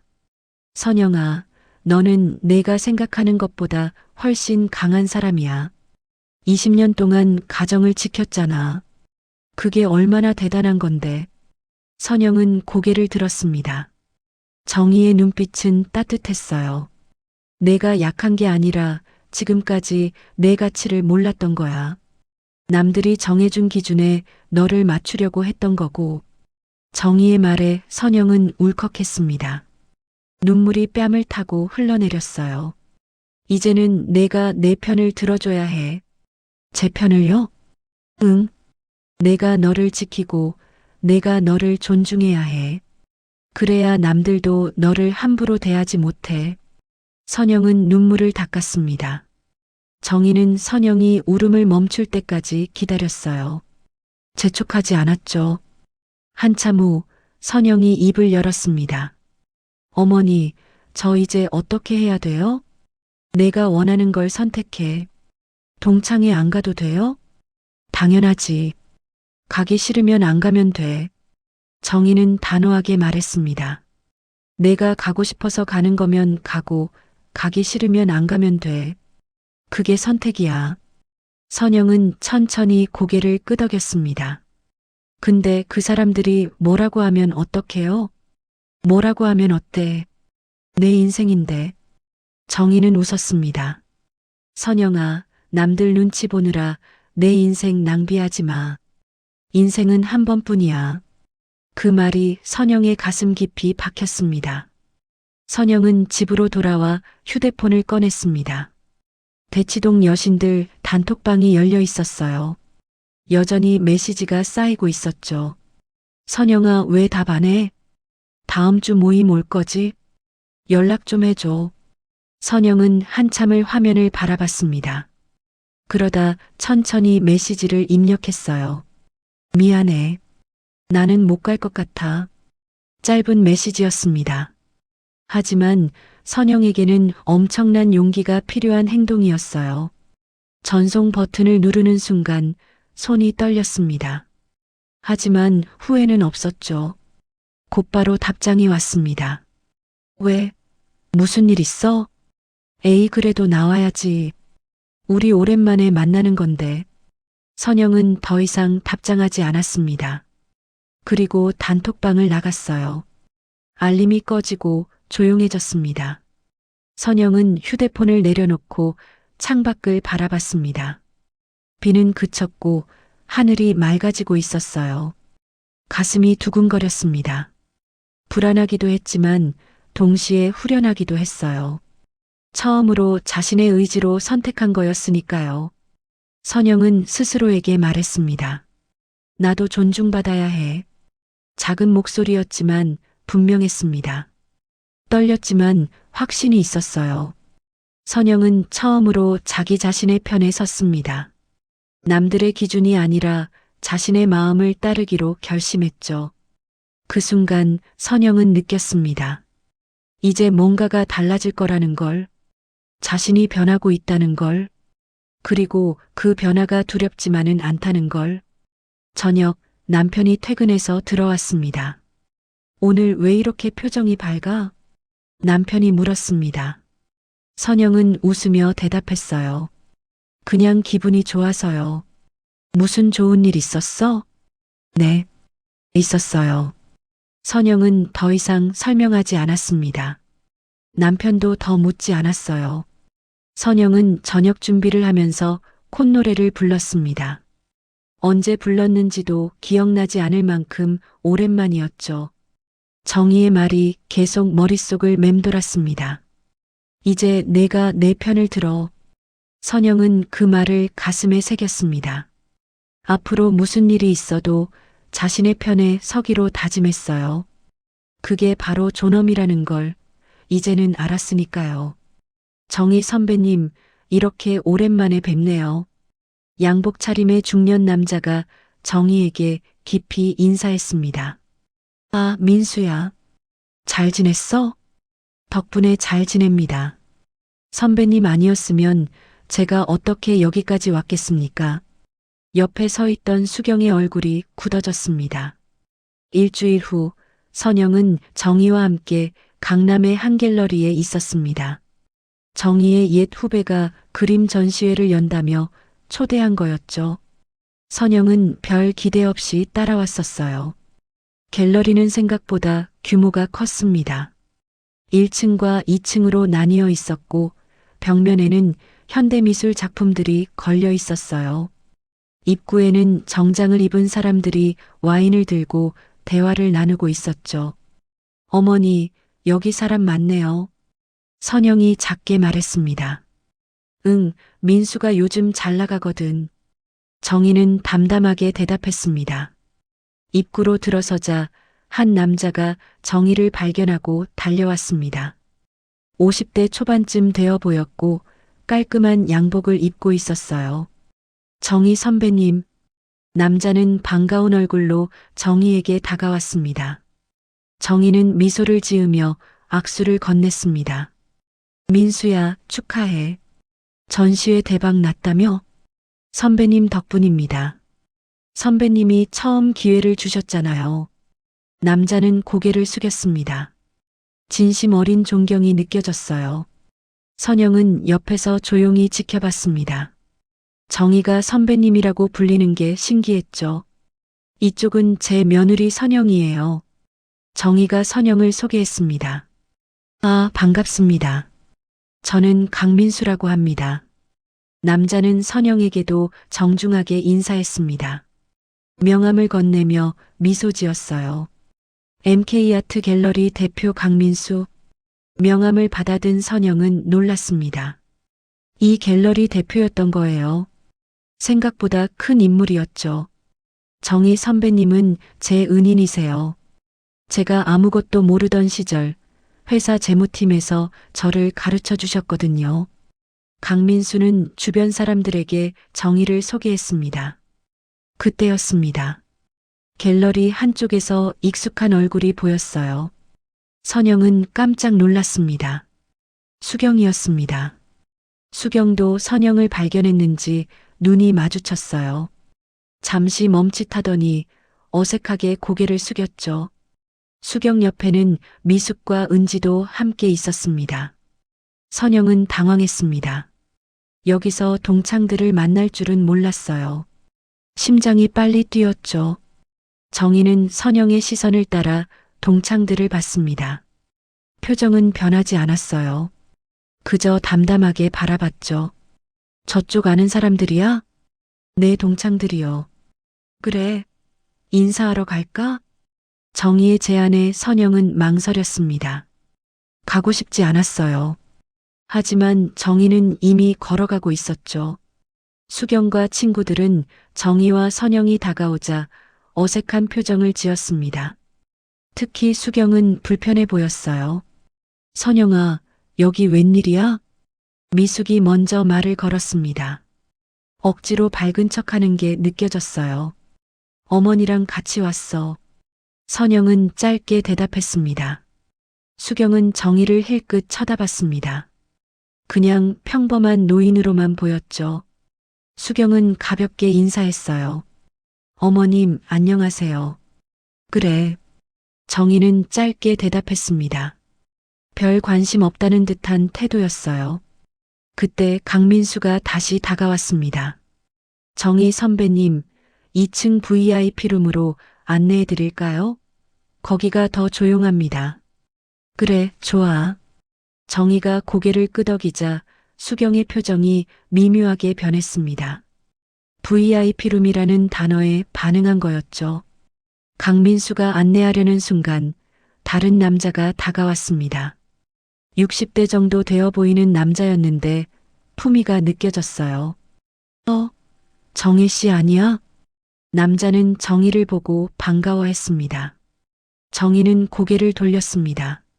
잠시 생각하다가 미소를 지었어요. 이 회장님? 맞아, 나야. 정말 오랜만이네. 남자는 정희에게 다가와 악수를 청했습니다. 여기는 어쩐 일이야? 민수 전시회 보러 왔지. 회장님은? 나도 그림 좀 볼 겸 왔어. 민수가 내 아들 친구거든. 두 사람은 자연스럽게 대화를 나눴습니다. 옛날 이야기를 하는 것 같았어요. 선영과 동창들은 옆에서 그 모습을 지켜봤습니다. 수경은 눈을 크게 뜨고 있었어요. 이 회장이라고 불린 남자. 수경은 그 사람을 알고 있었습니다. 유명한 건설사 회장이었죠. 뉴스에도 자주 나오는 인물이었어요. 그런 사람과 정희가 아는 사이라고 이 회장은 주변 사람들에게 정희를 소개했습니다. 이분은 정희 씨야. 나랑 옛날에 같이 일했던 분이지. 재무 쪽에서는 타의 추종을 불허했어. 과찬이세요, 회장님. 정희는 겸손하게 웃었습니다. 무슨 과찬이야. 정희 씨가 당시에 얼마나 대단했는데. 우리 회사 재무 구조 다 잡아준 게 정희 씨였잖아. 이 회장의 말에 주변 사람들이 정희를 다시 쳐다봤습니다. 관심 어린 눈빛이었어요. 수경은 입을 다물지 못했습니다. 정희가 그렇게 대단한 사람이었다고? 미숙과 은지도 놀란 표정이었습니다. 선영의 시어머니가 그저 평범한 가정주부인 줄로만 알았는데 전혀 아니었던 거죠. 강민수가 다시 말했습니다. 정희 선배님은 저희 회사 초창기 멤버셨어요. 지금 제가 여기까지 온 건 다 선배님 덕분이고요. 민수가 워낙 똑똑했으니까 그렇지. 내가 뭘 했다고. 정희는 손을 저었지만 강민수는 고개를 저었습니다. 아닙니다. 선배님이 저한테 재무 기초를 다 가르쳐 주셨잖아요. 그 덕분에 지금 갤러리도 운영하고 사업도 하는 거예요. 강민수의 말투는 진심이었습니다. 정의에 대한 존경이 묻어났어요. 수경은 점점 더 당황했습니다. 자신이 무시했던 선영의 시어머니가 이런 사람이었다니. 은지가 조심스럽게 물었습니다. 저기 어머님은 어디서 일하셨어요? 정희는 은지를 쳐다봤습니다. 잠시 생각하다가 담담하게 대답했어요. 한양산업이라고 들어봤어? 수경의 얼굴이 하얗게 질렸습니다. 한양산업. 국내 굴지의 대기업이었죠. 그곳에서 일했다고? 이 회장이 끼어들었습니다. 들어봤냐고? 정희 씨는 한양산업 재무이사까지 올라갔던 분이야. 여자로는 최초였지. 회장님, 옛날 얘기는 그만하세요. 정희는 손을 저었지만 이미 말은 나가버렸습니다. 수경과 친구들은 충격에 빠졌습니다. 재무이사? 대기업 임원이었다고? 미숙이 떨리는 목소리로 물었습니다. 그럼 왜 그만두셨어요? 결혼하고 애 낳으니까 그만둬야 했지. 그때는 그게 당연한 시대였으니까. 정희의 대답은 담담했습니다. 후회도 자랑도 없었어요. 그저 사실을 말할 뿐이었죠. 선영은 옆에서 정희를 바라봤습니다. 자랑스러웠어요. 동시에 따뜻한 감정이 밀려왔죠.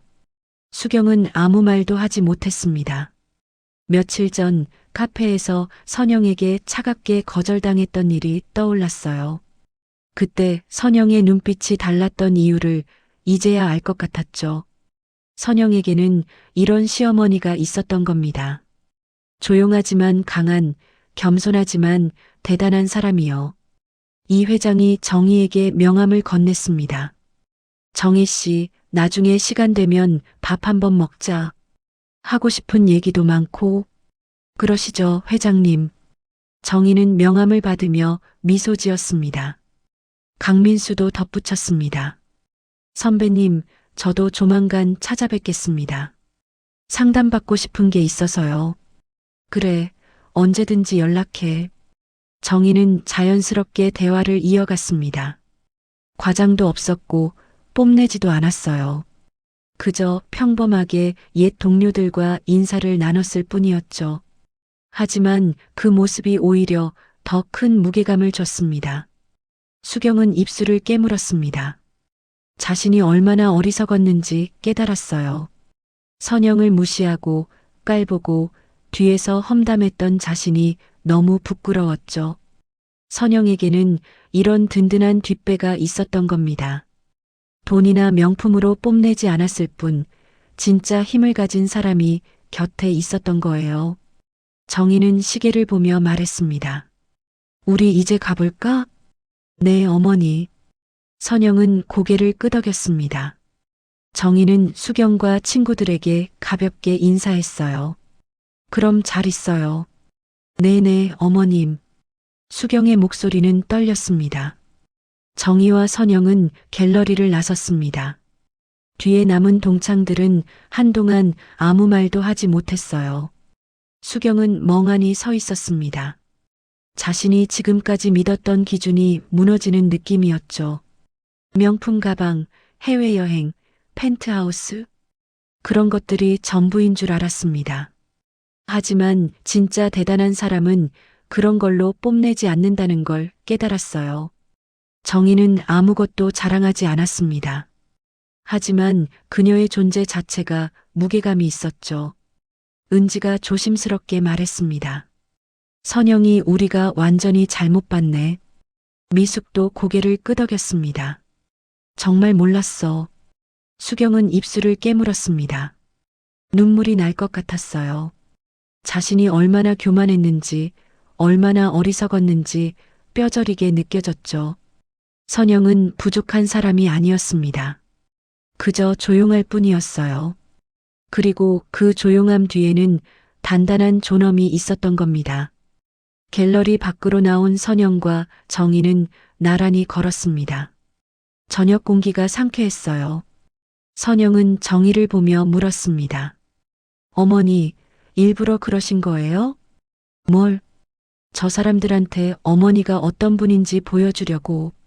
정희는 잠시 생각하다가 미소 지었습니다. 일부러는 아니야. 그냥 사실을 말했을 뿐이지. 하지만, 선영아, 나는 뽐내려고 한 게 아니야. 그냥 내가 부끄러워할 필요 없다는 걸 보여주고 싶었어. 정희의 말에 선영은 가슴이 뜨거워졌습니다. 너는 훌륭한 시어머니를 두고 있어. 그리고 너 자신도 훌륭한 사람이야. 그걸 잊지 마. 선영은 눈물이 핑 돌았습니다. 하지만 이번엔 슬픈 눈물이 아니었어요. 감사의 눈물이었죠. 정희는 선영의 어깨를 토닥였습니다. 이제 당당하게 살아. 넌 그럴 자격이 있으니까. 그 말이 선영의 가슴에 깊이 새겨졌습니다. 선영아, 나 정말 미안해. 문자 메시지였지만 진심이 느껴졌습니다. 내가 너한테 한 짓들 변명할 수 없어. 진심으로 사과하고 싶어. 선영은 휴대폰을 들고 한참을 그 메시지를 바라봤습니다. 갤러리에서 돌아온 지 사흘이 지났습니다. 선영은 평소처럼 집안일을 하며 지냈어요. 빨래를 개고 저녁을 준비하고 아이들과 이런저런 이야기를 나눴죠. 평범한 일상이었습니다. 하지만 선영의 마음은 예전과 달랐어요. 더 이상 자신을 부끄러워하지 않았죠. 그날 오후 휴대폰이 울렸습니다. 카톡 알림이었어요. 수경에게서 온 개인 메시지였죠. 선영은 잠시 망설였습니다. 확인해야 할까 말아야 할까? 하지만 결국 메시지를 열었어요. 선영아, 나 정말 미안해. 첫 문장부터 사과였습니다. 선영은 스크롤을 내렸어요. 내가 너한테 한 짓들 변명할 수 없어. 진심으로 사과하고 싶어. 동창회 때 너를 무시했고 뒤에서 험담했어. 그게 얼마나 나쁜 짓인지 이제야 알았어. 어머님을 뵙고 나서 내가 얼마나 교만했는지 깨달았어. 메시지는 길었습니다. 수경의 심경이 담겨 있었어요. 선영은 소파에 앉아 메시지를 끝까지 읽었습니다. 수경은 자신의 잘못을 하나하나 인정했어요. 선영을 비교했던 것, 깔봤던 것, 단톡방에서 조롱했던 것 모두요. 나는 내가 부러웠어, 선영아. 뜬금없는 고백이었습니다. 선영은 눈을 크게 떴어요.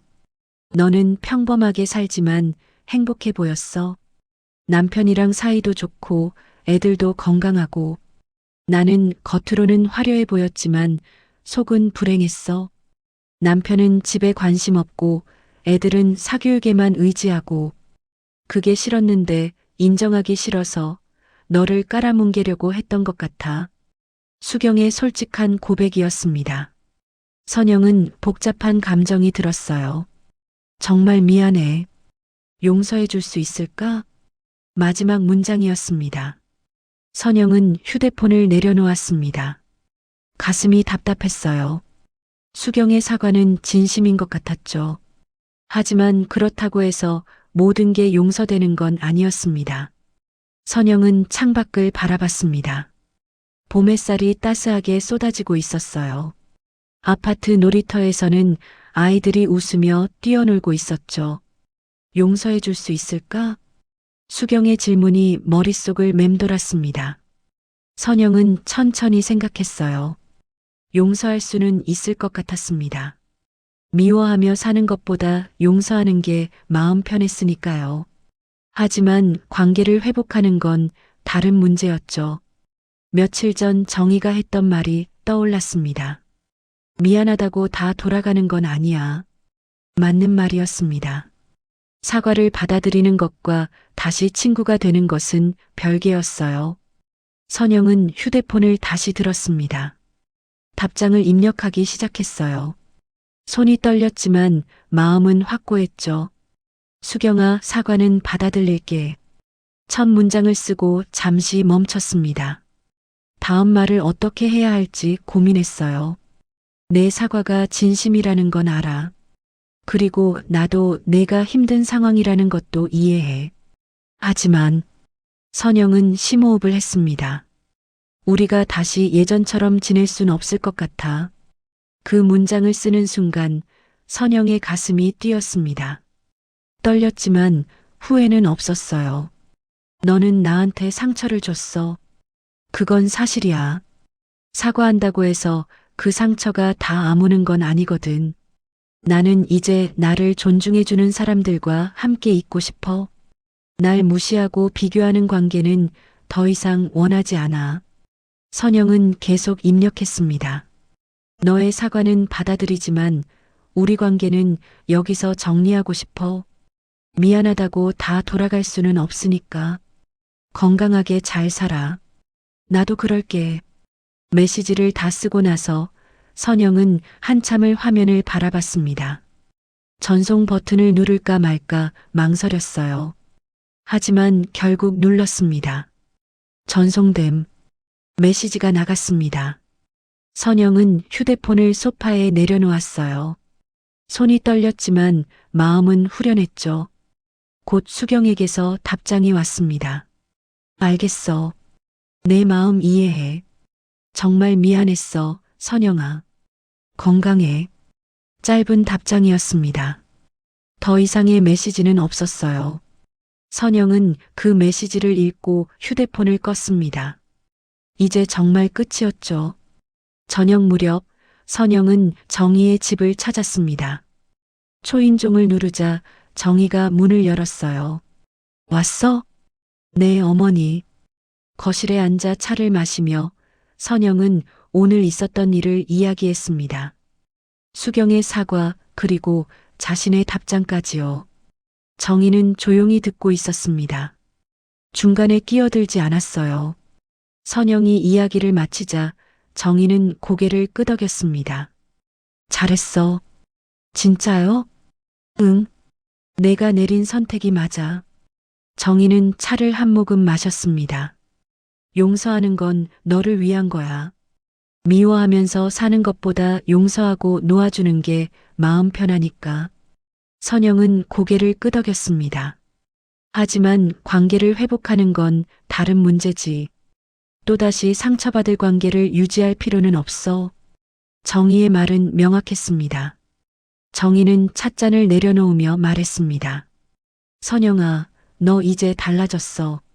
네. 예전에 넌 절대 저렇게 말하지 못했을 거야. 그냥 괜찮아 하면서 넘어갔겠지. 정희의 말에 선영은 가만히 생각해 봤습니다. 맞았어요. 예전 같았으면 수경의 사과를 받고 어색하게라도 관계를 유지하려고 했을 겁니다. 근데 이제는 내가 내 감정을 존중하고 내 선택을 했어. 그게 성장이야. 어머니, 넌 이제 충분히 강해. 더 이상 남의 기준에 맞춰 살 필요 없어. 정희는 선영의 손을 잡았습니다. 내 인생은 내 거야. 내가 주인이야. 그 말이 선영의 가슴 깊이 박혔습니다. 그날 밤 집으로 돌아온 선영은 침대에 누워 천장을 바라봤습니다. 남편은 옆에서 자고 있었고 집은 고요했어요. 선영은 오늘 하루를 돌아봤습니다. 수경의 사과 그리고 자신의 선택. 떨렸지만 후회는 없었습니다. 오히려 속이 시원했어요. 나도 존중받을 자격이 있는 사람이다. 정의가 했던 말이 떠올랐습니다. 이제 선영은 그 말을 진심으로 믿었어요.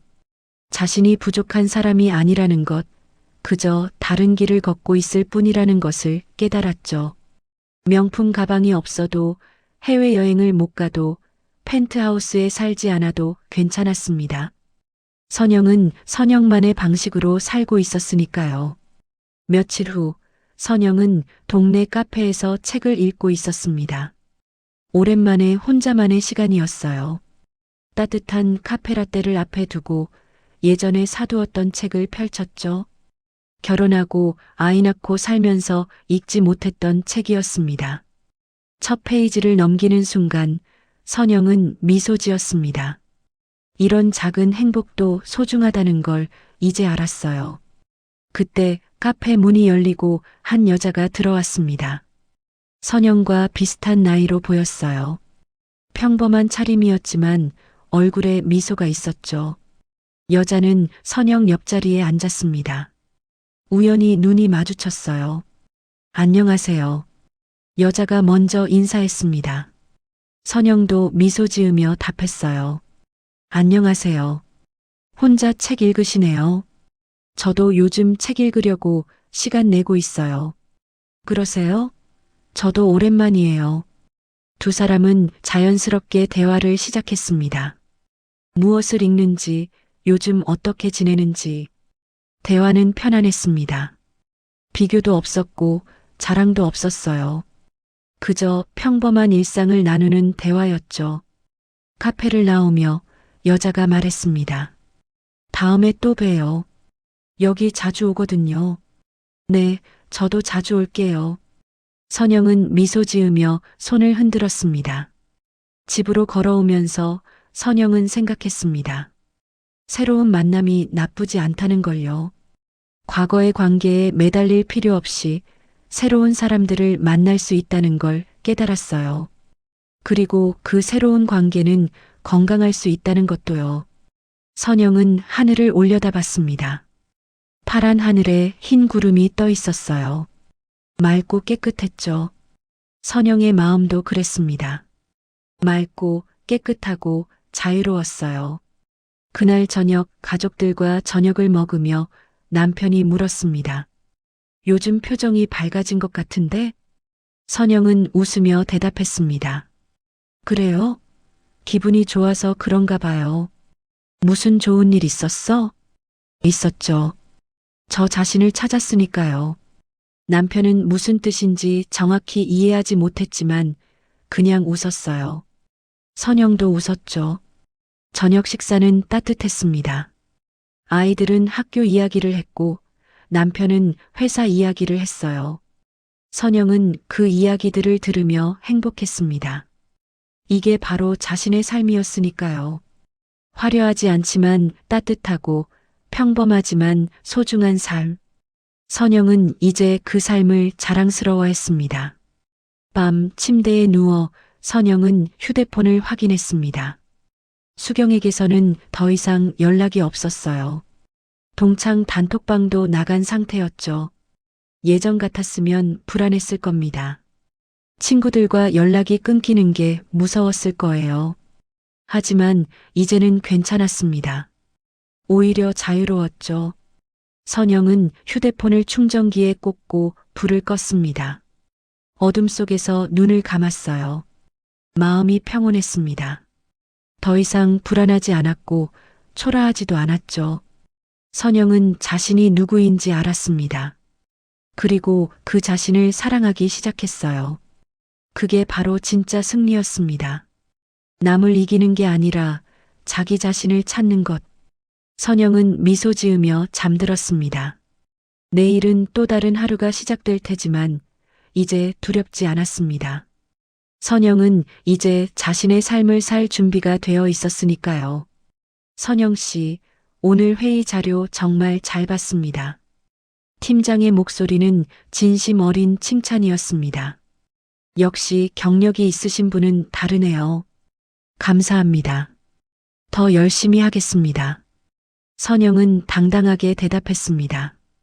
떨리지 않았어요. 6개월 후, 선영은 출근 준비를 하고 있었습니다. 거울 앞에서 단정하게 옷매무새를 다듬었어요. 네이비 블레이저에 흰색 블라우스, 그리고 심플한 귀걸이. 명품은 아니었지만 깔끔했습니다. 선영은 거울 속 자신을 바라보며 미소 지었어요. 예전과는 다른 눈빛이었죠. 자신감이 느껴졌습니다. 3개월 전 선영은 작은 결정을 내렸습니다. 다시 일을 시작하기로 한 거였어요. 처음엔 두려웠습니다. 20년 넘게 경력이 단절된 상태였고 나이도 적지 않았죠. 하지만 정의의 격려가 있었어요. 해봐.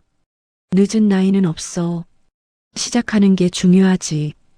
그 말을 믿고 선영은 용기를 냈습니다. 처음 지원한 곳은 동네 작은 비영리 단체였습니다.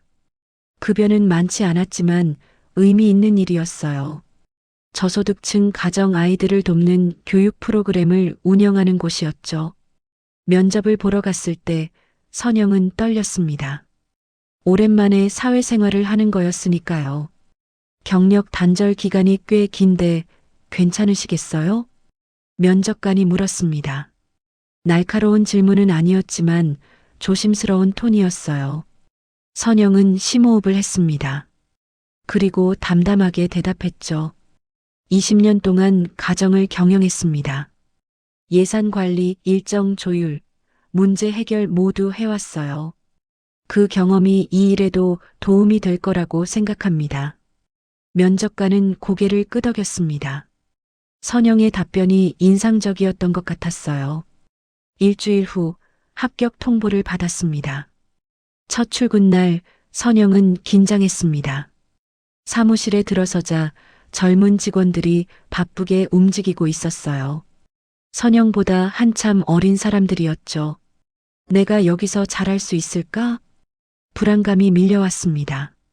하지만 선영은 고개를 들었어요. 도망치지 않기로 했으니까요. 팀장이 선영을 소개했습니다. 이분은 김선영 씨예요. 앞으로 행정 파트를 맡으실 거예요.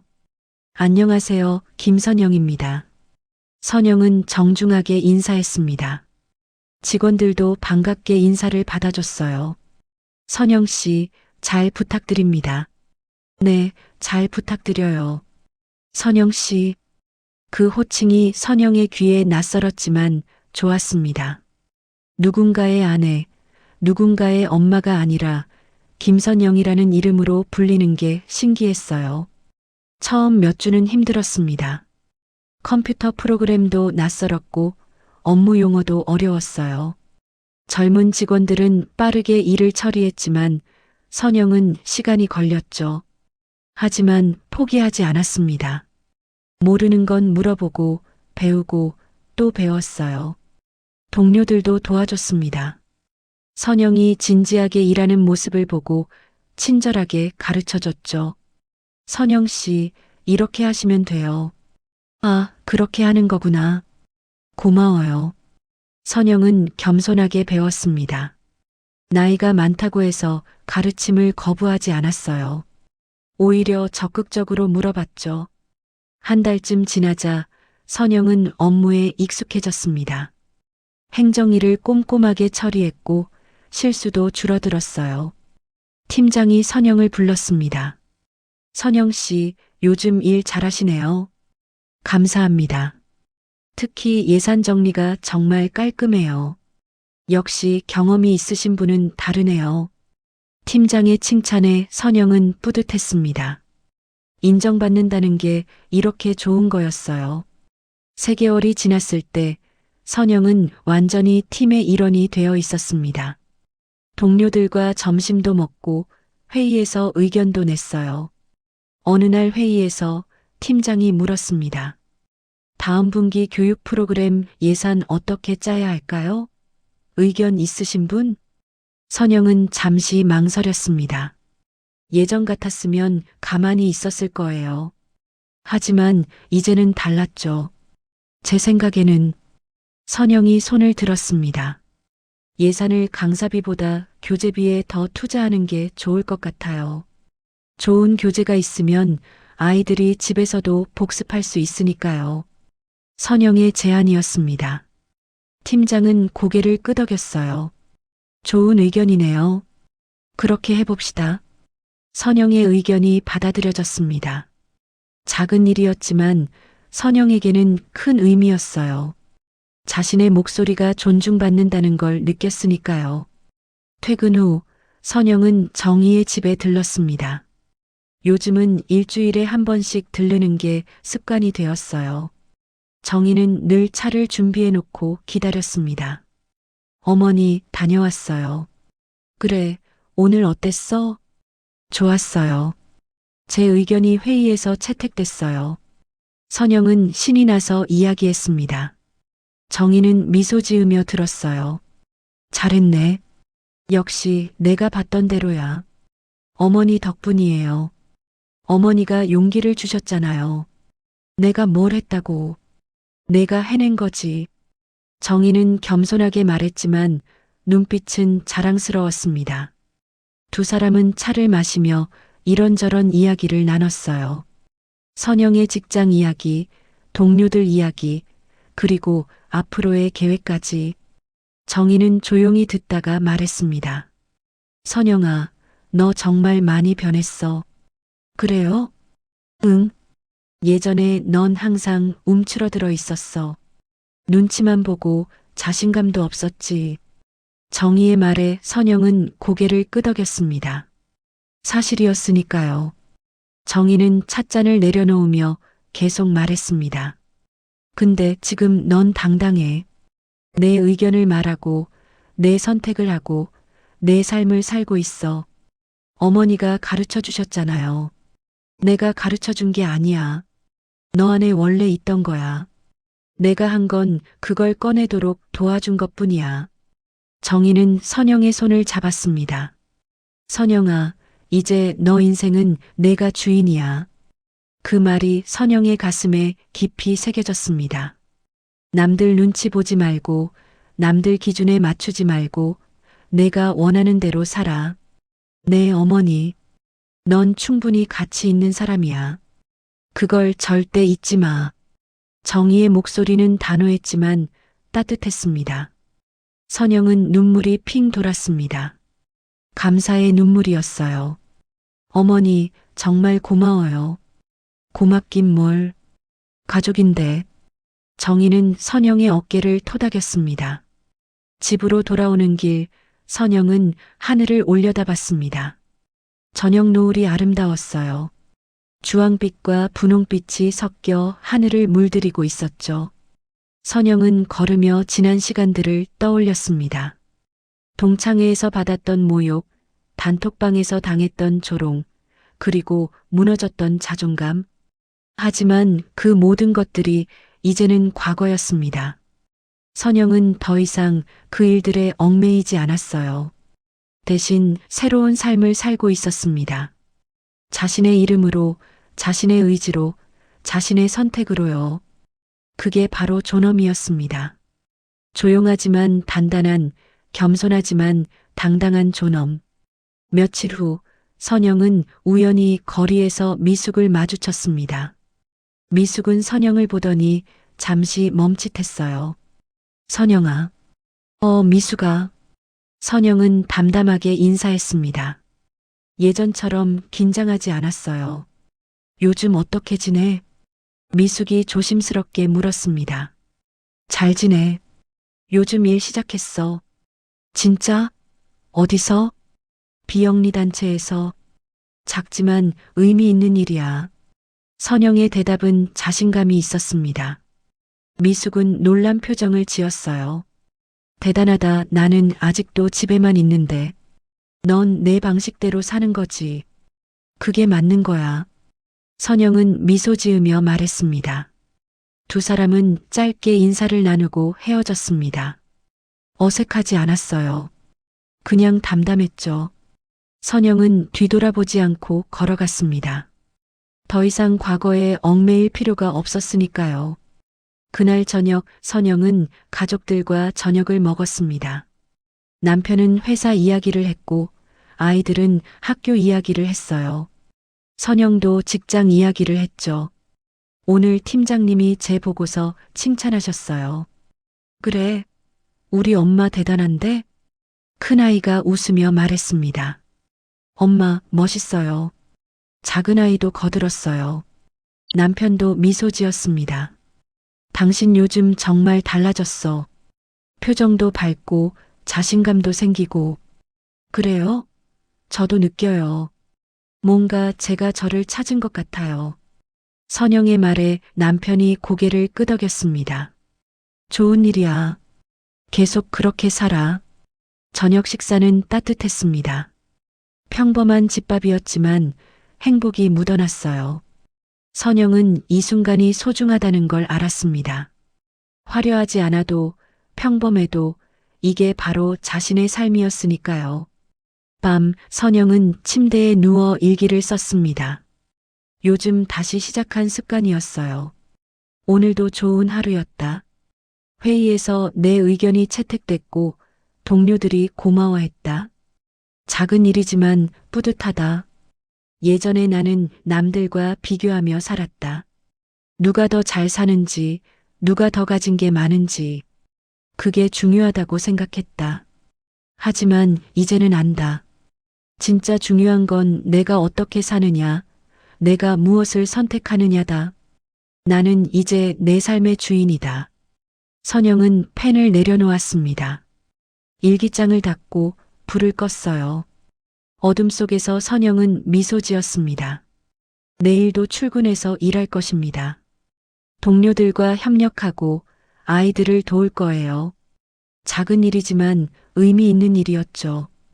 그리고 퇴근 후에는 가족들과 시간을 보낼 것입니다. 남편과 이야기하고 아이들과 웃고 정의와 차를 마실 거예요.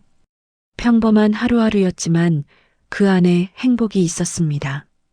몇 주 후 선영은 단체 행사에서 아이들 앞에서 발표를 했습니다. 교육 프로그램 성과를 발표하는 자리였어요. 저희 프로그램을 통해 아이들은 자신감을 찾았습니다. 성적도 올랐지만 더 중요한 건 스스로를 믿게 되었다는 거예요. 선영의 목소리는 떨리지 않았습니다. 당당했어요. 우리는 아이들에게 단순히 지식을 가르치는 게 아니라 자존감을 심어주고 있습니다. 청중들이 박수를 쳤습니다. 선영은 미소 지으며 인사했어요. 발표를 마치고 내려오는데 한 어머니가 다가왔습니다. 선생님, 감사합니다. 우리 아이가 프로그램 덕분에 정말 많이 변했어요. 아니에요. 아이가 원래 잘하고 있었어요. 저희는 조금 도와준 것뿐이에요. 아니에요. 선생님 덕분이에요. 어머니의 진심 어린 감사에 선영은 뭉클했습니다. 이게 바로 일의 의미구나. 단순히 돈을 버는 게 아니라 누군가에게 도움이 되는 것. 선영은 이 일이 자랑스러웠습니다. 그날 밤 정희에게 전화를 걸었습니다. 어머니, 저예요. 응, 선영아. 무슨 일이야? 그냥 감사하다고 말하고 싶어서요. 전화기 너머로 정희의 따뜻한 웃음소리가 들렸습니다. 감사하긴 뭘. 내가 해낸 거야. 아니에요. 어머니가 없었으면 저는 아직도 움츠러들어 있었을 거예요. 선영아. 정희의 목소리가 조금 더 부드러워졌습니다. 넌 충분히 강한 사람이었어. 단지 그걸 몰랐을 뿐이야. 이제는 알아요. 그리고 믿어요. 그래. 계속 그렇게 살아. 내 인생은 내 거니까. 내 어머니. 사랑해요. 나도 사랑한다. 우리 며느리. 전화를 끊고 선영은 창밖을 바라봤습니다. 밤하늘에는 별이 반짝이고 있었어요. 선영도 그 별처럼 빛나고 있었습니다. 작지만 분명한 빛으로요. 선영의 이야기는 여기서 끝이 아닙니다. 이제 시작일 뿐이죠. 앞으로도 선영은 자신의 삶을 살아갈 것입니다. 때로는 힘들고, 때로는 흔들릴 수도 있어요. 하지만 이제 선영은 압니다. 자신이 누구인지, 무엇을 원하는지, 어떻게 살아야 하는지, 그리고 가장 중요한 것, 자신이 존중받을 자격이 있는 사람이라는 것을요. 선영의 존엄은 조용했지만 단단했습니다. 화려하지 않았지만 진실했어요. 그게 바로 진짜 아름다움이었습니다. 이제 너 인생은 내가 주인이다. 정의의 마지막 말이 선영의 가슴 속에 영원히 새겨졌습니다.